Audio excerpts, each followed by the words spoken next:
Terakhir untuk sesi kita ini Ustaz, insyaallah. Pertanyaan yang mendasar tapi sering membuat kita itu bingung Ustaz.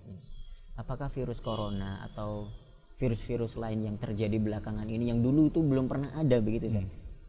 Ini ada kaitannya tidak dengan tingkat keimanan satu wilayah?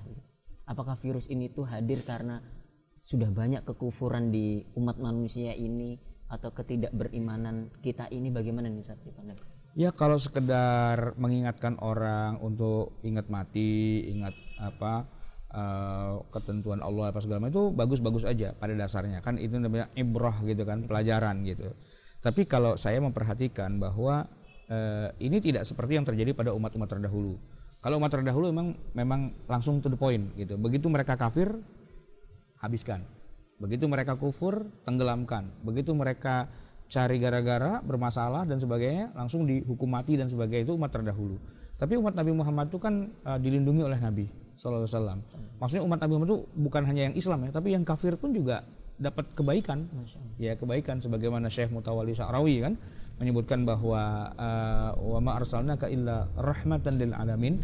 Bentuk rahmatnya Allah itu kepada umat Nabi Muhammad adalah apa yang dulu Allah terapkan dengan sangat keras pada umat-umat terdahulu itu tidak lagi dilakukan sekarang. Jadi kalaupun ada yang kafir, ada yang ingkar, ada yang apa dan sebagainya, Allah tidak akan menghukum mereka sebagaimana dihukumnya umat terdahulu. Ada yang dicemplungin di laut, ada yang kena banjir bandang, ada yang digempa bumi, ada yang gunung meletus dan sebagainya.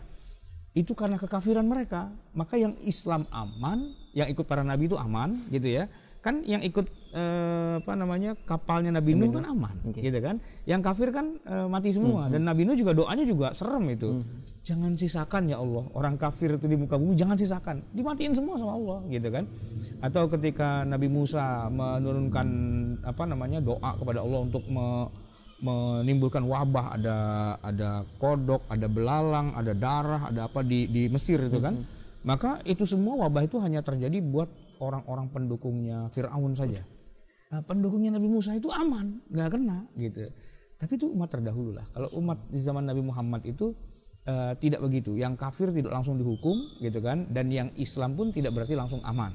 Nah, semua yang terjadi itulah sunnatullah. Kita disuruh mempelajari, mengambil pelajaran dan sebagainya, bahwa itu maha kuasa. Kalau Allah mau mencabut nyawa siapapun dengan atau tanpa sebab yang logis pun bisa pada dasarnya. Saya sih memandangnya lebih ke arah itu. Gitu. Artinya ya sebagai petikan hikmah gitu nggak apa-apa kita sebagai evaluasi diri itu. Tapi tidak boleh ketika ini kan gara-gara kamu kafir, gara-gara ini silahkan ini adalah azab dan siksa dari Allah.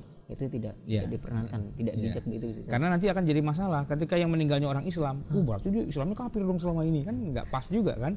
Ketika yang orang kafirnya malah hidup, berarti yang kafir hidup, kita kafir aja kalau gitu ya kan. Nggak bisa dijadikan sebagai hujjah gitu loh. Baik Ustaz. Pertanyaan kita sudah habis. Insyaallah kita sambung lagi. Video-video tapping kayak gini nih banyak ditunggu para pemirsa pecinta rumah fikih gitu.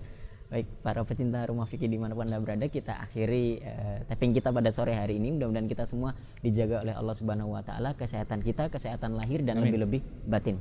Billahi taufiq wal hidayah. Assalamualaikum warahmatullahi wabarakatuh. Waalaikumsalam. Enggak usah salaman. Kita gini aja.